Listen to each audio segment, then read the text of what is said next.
Good morning, everyone. Delighted to be back in Bristol. When we sponsored this event last year, we were blessed with glorious weather. It's fantastic that it's the same thing again.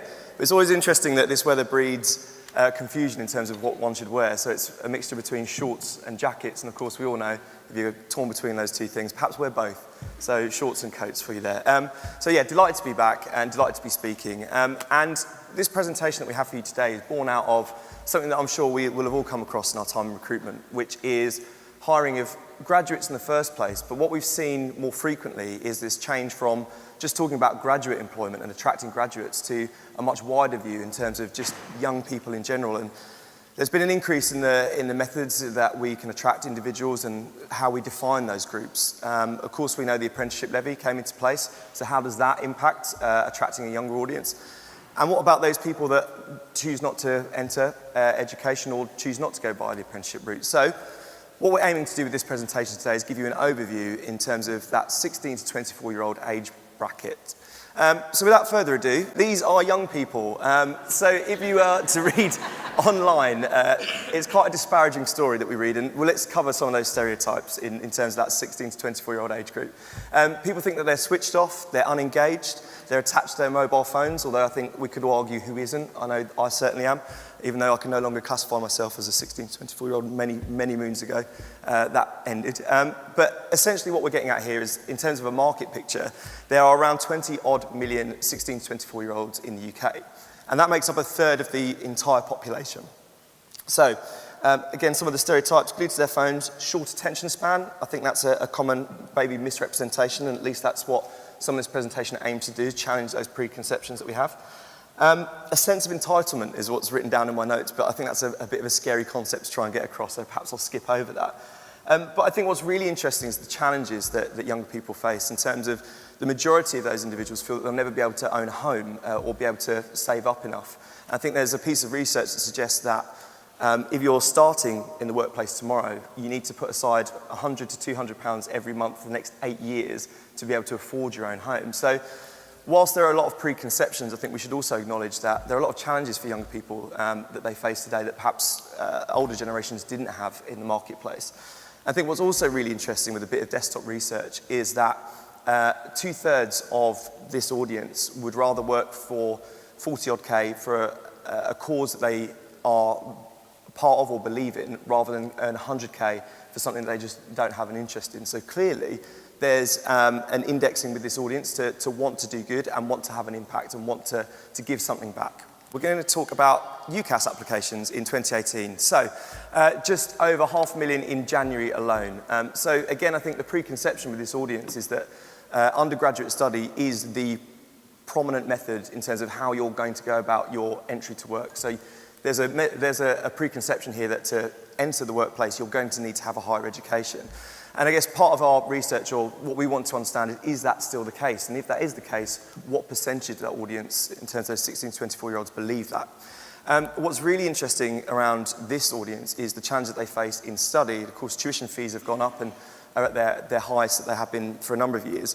And the average debt that you're likely to incur over the course of your whole study is up to 50K. And I think that's quite a heavy burden to play on this younger audience. So how does that then impact their search for work?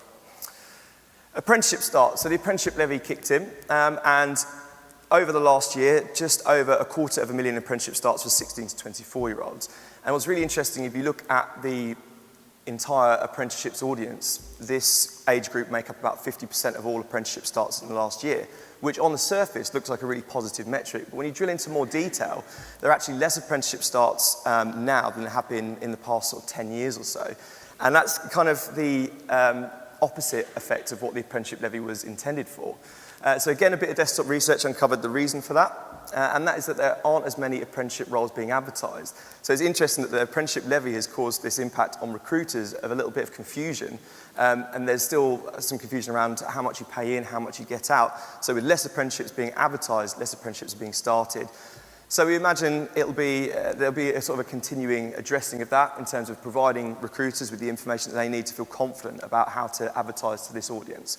But certainly we know that this is going to be key for the coming years, but it's just interesting in the first instance that the apprenticeship levy has had the adverse effect that it was intended to. A bit of time solves everything. So I guess we've covered graduates and we've covered apprenticeships, but if you think back to that 20 odd so million 16, 24-year-olds, there's still a huge breadth of people that aren't covered or we haven't talked about yet. And as recruiters, we're in a time-poor industry, so how do we begin to prioritise not only our time, but our budgets towards attracting this younger audience? And ultimately, what is it that this future workforce, this younger audience, really want out of their employers and out of their careers, I guess? So, our research. So we surveyed over 2,000 odd 16 to 24-year-olds on these three areas, and we're aiming to cover this over the course of the next 15 minutes or so.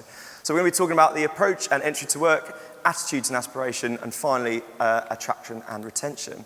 So, in the first instance, we want to understand what does this demographic look like in terms of a breakdown between graduates, apprenticeships, and those who choose to go straight to work.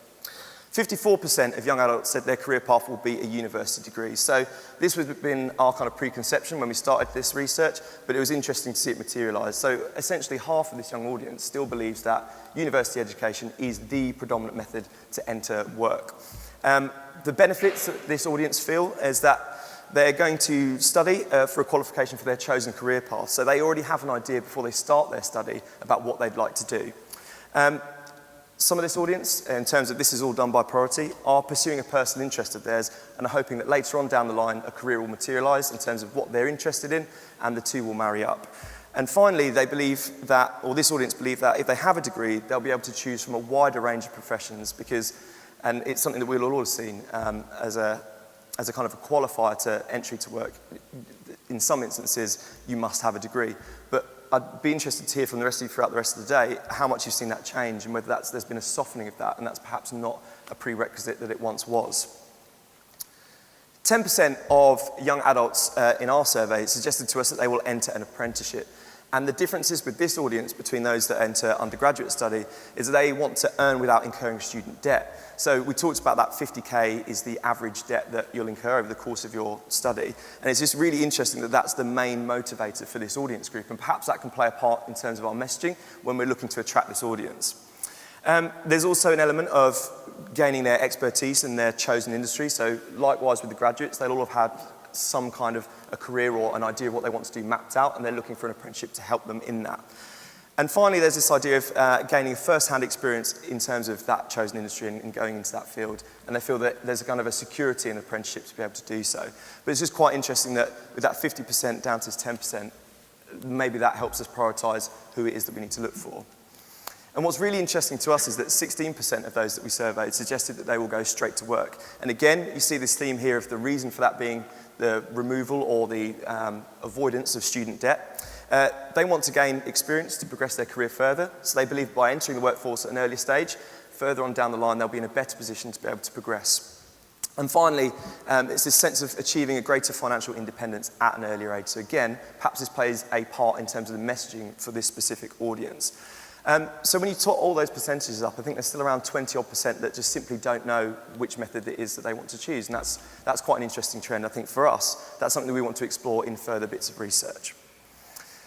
So let's get on to this stage. So as a young individual, 16 to 24, how do you go about the start for your search for work? So it pleases me no end to stand up here as somebody that is affiliated with a job board to tell you that these individuals told us that they go to a job board first. Now, that sounds like a likely story, and I'm sure that certain people among you will be very cynical towards that number, and I can totally appreciate that. And certainly, when we break it down in terms of Google Analytics, we know that that isn't what we see, or that doesn't translate in terms of what people actually do and how we gain traffic to our site. But what's really interesting is that this is the stated intention of individuals. So when we ask people, they will say a job board. And it isn't just Reed, we included all job boards in that.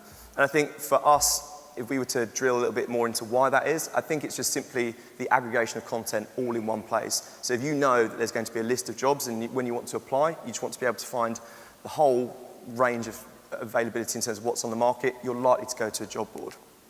12% next said Google, which is quite a drop. And again, I'd say, and we all know, that Google is the predominant method, and certainly it's much closer in terms of the usability. But that's interesting. So I guess it kind of shines the light in terms of making sure that our own brands are visible within Google. 10% suggested your company website, which isn't the same as your careers website, and we'll touch upon that further down the presentation. 7% suggested to us that they use their professional networks, so LinkedIn, to start their search for work. And finally, recruitment consultancies at just 4%. And what's really interesting to us is when we've run research, not just among this audience, but on a wider scale to include all job seekers, the time once was that Job Centre Plus was in this list, but you'll have seen that drop completely out of that top 5, and that's really interesting. That's no longer a priority for, certainly for 16 to 24-year-olds. So we then widened that question to not just be where do you start your search for work, but what services are you going to use over the course of your search? And again, job boards, again, I won't cover that in too much detail, search engines, but you can see here that there's a closer parity. And again, I wouldn't labour too much on this point and suggest that actually search engines are still going to be key alongside job boards and are probably better used than job boards. Your company website at 34%, and finally the first kind of analogue medium, which is careers fair. And I know that when we've attended these events previously, careers fairs have kind of been a challenging area, and certainly they're pricey, and they're not as comparable to online methods in terms of a return on investment. But certainly for young individuals finding their starting search point for work, careers fairs are still of interest. And as I say, it's the only non-analog medium. So in terms of going there and representing yourself and your brand, there's still a really good opportunity to do that with careers fairs. If you take that back a step further, so rather than just the search for work and how we go about it, who are the people that are likely to influence the start of your career? We wanted to understand this in a little bit more detail. 45% said the parents are their greatest influences on the career, and for those of you that are parents in the room, you can already start to indoctrinate your children as to where you'd like them to go with confidence. 26% suggested close friends with teachers, peers, and siblings, which is interesting because I wouldn't listen to what my sister had to tell me around careers, so I completely agree with that.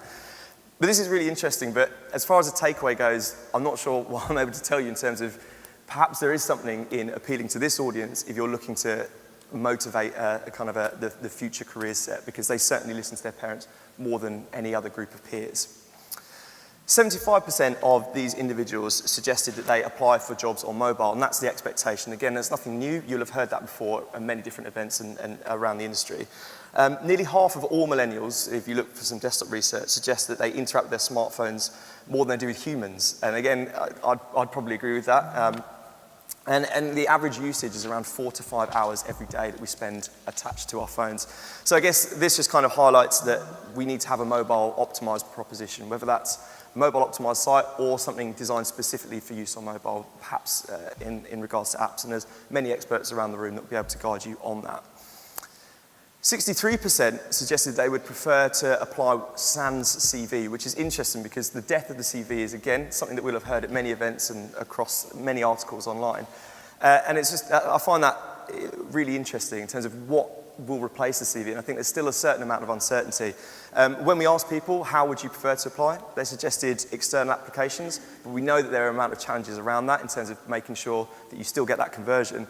And some suggested they wanted social integration, so they were able to apply using their social profiles as a way of speeding the process up. What's really interesting is that for that younger audience, there's still that shift or that desire to move away from the traditional curriculum vitae. 61% told us that they do not use social to apply for jobs, and that's really interesting, and that's an important point to raise here in terms of this doesn't dispel social from being important, but to suggest that social is going to give you applications is perhaps not the case. And again, that might be something that the majority of us know, but it's interesting to see it played out here. And I think a lot of that plays into, surprise, the trust that we have around social media. And certainly this is quite timely and quite topical, or it would have been a week, 2 weeks ago. But the way that we use data and certainly the impact that GDPR legislation is going to have, there's a certain resistance to social and using the wealth of data that's available on social. It's starting to have an impact in terms of how confident people feel around all of their information being available to whomever. So if people aren't applying for jobs using social, what are they doing? Because it's still very important. They're using it to follow their dream employers. So social gives you a brilliant opportunity to express your brand and give you a kind of a tone of voice and a point to kind of articulate your brand and the things that interest you and the messages ultimately that you want to leave with your target audience. And they also use it to improve their own profile. And what's really interesting, because again, we've run a form of this research with a wider audience over the past 3-4 years, is that this is the first time that we've seen that apply for jobs completely fall out of that top 3. Once upon a time, it dominated in terms of how people use social, but just simply isn't the case anymore. And individuals are using it for these 2 points. So people aren't applying using social. However, 63% of that age group told us that they will choose a brand based on their social presence. And what they meant by that is having regular activity and diverse content. So again, I guess the key for social here is how are you using it to amplify your brand and get across the key messages that are important to you that perhaps you're not able to articulate perhaps in your job descriptions. And certainly using social for those instances could prove really valuable. What's really interesting is we asked people how they felt about the interview process and what method they'd prefer. And certainly when you attend these events, there are a number of amazing kind of quirky stories. So that's the introduction of VR and using VR workshops, if you will. Escape rooms are being used as part of the interview process. But when we ask this audience what they prefer, it's still that face-to-face interaction, which is interesting because it's kind of a traditional, it's viewed as traditional, and I guess it's really interesting that it's still seen as the best, most enjoyable form which you can engage with your future workforce, but also the platform that gives them the best opportunity to express themselves and get across how they want to you. So I think the piece of advice that we'd give here is not to shy away from those kind of other quirky and new forms and engaging bits and pieces you can have as part of that recruitment process, but to still have value on that face-to-face time, because that is really important for 16 to 24-year-olds. This video is taken from one of our career advice campaigns, and it's well worth perhaps we'll share it at a later time, because we really enjoyed putting that together. And certainly that's what I do on a daily basis. So how about that interview process? If you get it right, what are people likely to, what's the kind of key takeaways for that younger audience? 49% said that even if they're unsuccessful, they'll be happy to apply again if they felt satisfied over the course of that interview process. 44% said they'll share that experience with their family and friends. 33% will recommend to peers. And finally, they're likely to follow you on social. So if you get that interview process right, there are real tangible benefits, even if people haven't necessarily been successful. So what really matters to 16 to 24-year-olds? What really motivates them in terms of the choices they're making when they start their career? The most important factors in where this age group choose to apply start off with work-life balance. And what's really interesting is that, again, when we widen that age range to incorporate job seekers as a whole, that's still key. So it's something that still translates even with a younger audience. And I guess what this isn't about is about that ability to clock out when you're at the end of the day. It's about what your employer is doing to help you outside of the workforce. And again, that's kind of been trending upwards increasingly, and it's still represented and it's still key to that younger audience. There's a certain element of location is always going to be key, and I appreciate that we're not able to just pick up our offices and move wherever we'd like. But certainly what this suggests is that for young people, a real focus is just making sure they're able to get to work in a timely manner. And I guess this highlights what we're doing to motivate and get on board the people that are local to us. Career progression is key, and that's another theme that we'll see reoccurring in the slides. Training development, which the two are kind of closely linked. And finally, they want to hear about the perks and benefits that you have at working for the organisations that you guys are the guardians of. So the flip side of that, what's likely to stop you from applying?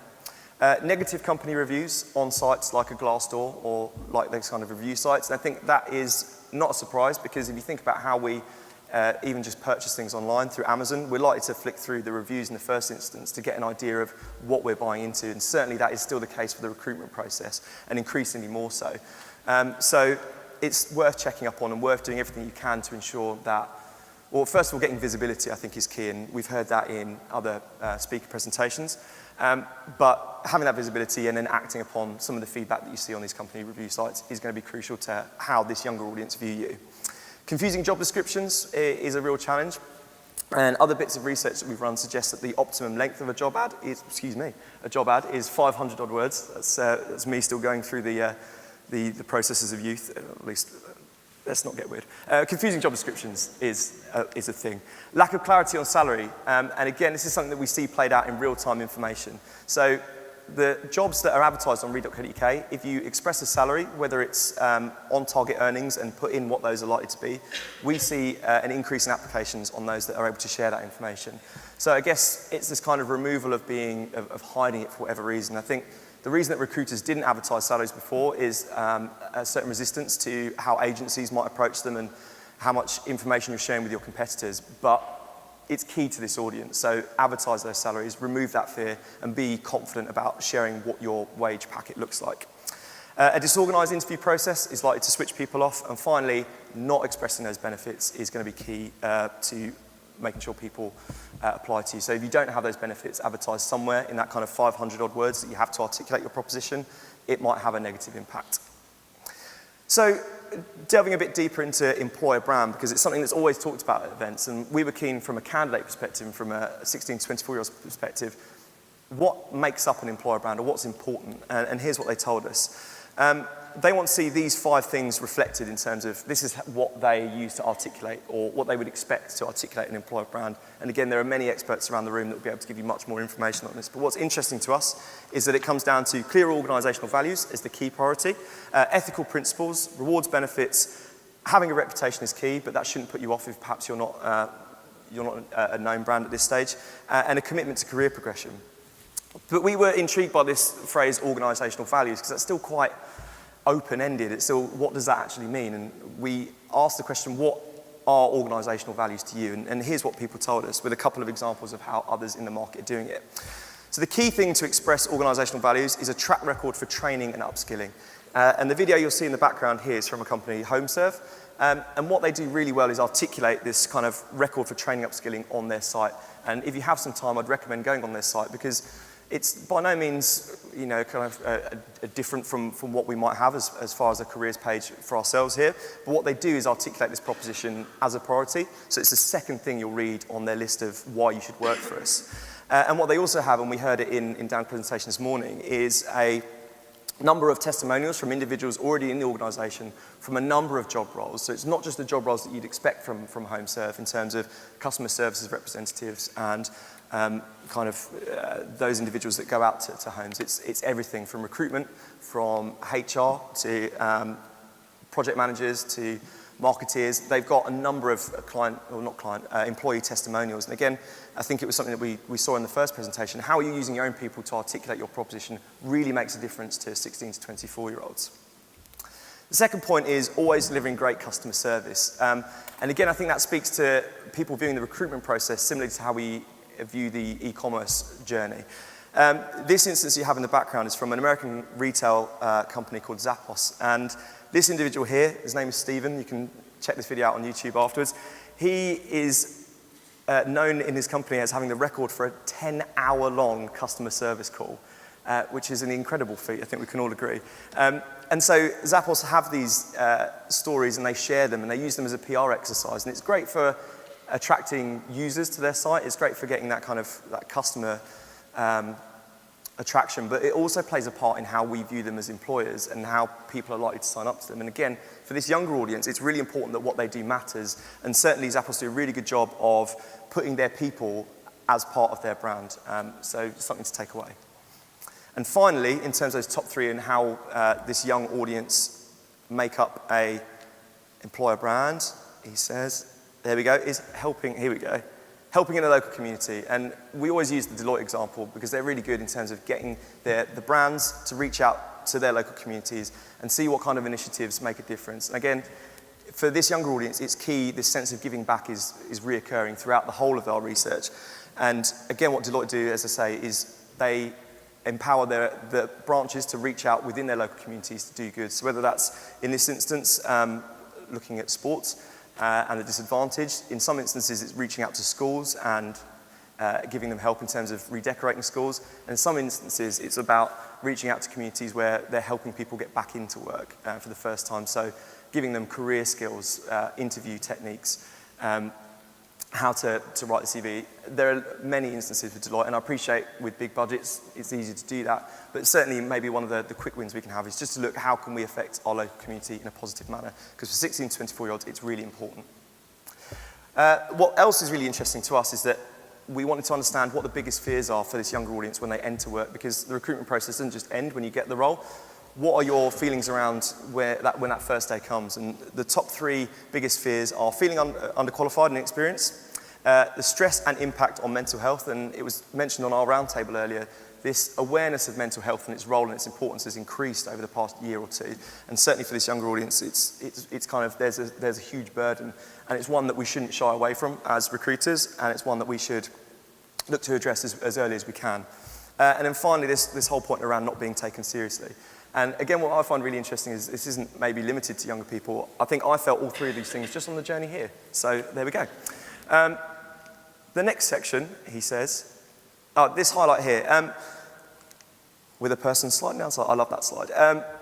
I guess what this did is, if I can take it back to that first slide that we had around this kind of perception that we have of younger people, and it's really easy to buy into a lot of the stereotypes that are out there. But ultimately, in our survey, 97% of 16 to 24-year-olds believe that job satisfaction was closely linked with their happiness outside of work, which I think just serves to highlight the importance of getting it right in terms of giving them the support that they need, regardless of how they choose to enter the workforce, whether it's as a graduate, as an apprentice, or going straight into work. Because clearly, the impact of what they do on a daily basis has an impact outside of the office. So I guess it's just interesting to see that highlighted so well here. Finally, we'll end on a little bit of, that's ruined that as well. A little bit of fun, as my marketing director likes to call it. You might be able to guess number 5, something's telling me. But what we do regularly is poll our entire audience, but in this instance, we've got brands that are interesting to 16 to 24-year-olds. We asked them, which organisation would you most like to work for? So perhaps I could get you to talk to your roundtables for a minute, 2 minutes tops, if that's cool, Natasha. Yeah, she's giving me a nod to say hurry up. 2 minutes. Have a little talk. What do you think are the top 5 brands that you imagine will be in this top 5? Appreciating that Disney is number 5. If I could draw your attention to the screen, just out of interest, feel free to call out what brands do we think are likely to be on there? What brands? Talk to me, people. What brands do we imagine seeing there? Apple, interesting. Google, interesting. Any advance on that? Interesting. Any more? Innocent, okay, fantastic. So, Disney, number 5. Again, I think that kind of makes sense, right? And it's interesting that in the first presentation, we talked about it being a Disney wonderful. It might not shock you to see Lush at number 4, but that was interesting to us because it's the first time that we've seen Lush. And we wanted to understand, so we reached out to the guys at Lush and we kind of asked around the wider business about why that is. And it turns out that Lush have an incentive, or they run a program whereby they get their board to work in their stores once every month. On shop floors, and I think that has had, or certainly the PR around that story has made them a kind of a heightened brand that younger audience are aware of, so that's really interesting to us. ASOS are represented, and again, I think that speaks to services that younger individuals use, translating into where they'd like to work, but that's the first time that we saw this brand index this highly. Number 2 is the NHS, and we had a gentleman from the NHS on our roundtable this morning, and I think that's interesting that with all the stories around it and all the challenges that they face, they're still a destination employer of choice. And I think it speaks to, if you're working in that industry, there really is only one place that you want to end up, or certainly it's a key motivation when you enter the workplace. And number 1, it won't shock you guys to learn, it's Google. I wish I could say something different, just in terms of it being an interesting new brand, but Google, we all use Google on a daily basis, so of course it's going to be represented here. I think what's really interesting, and I don't mean to speak disparagingly about them, but Virgin is always a brand that comes out in the top 5 because of the number of businesses they hold. For young individuals, that's just not the case.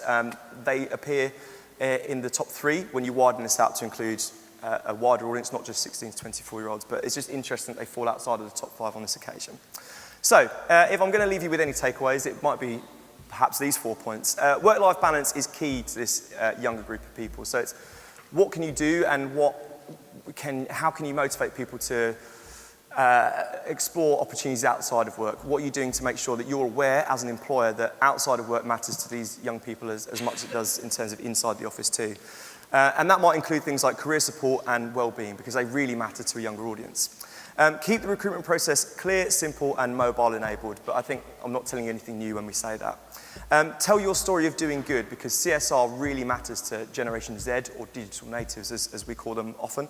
And apprenticeships, as well as undergraduate study, apprenticeships can complement your grad program, and it can help tackle skills shortages. So I think as we get more confidence in what the apprenticeship levy means, we shouldn't shy away from apprentices.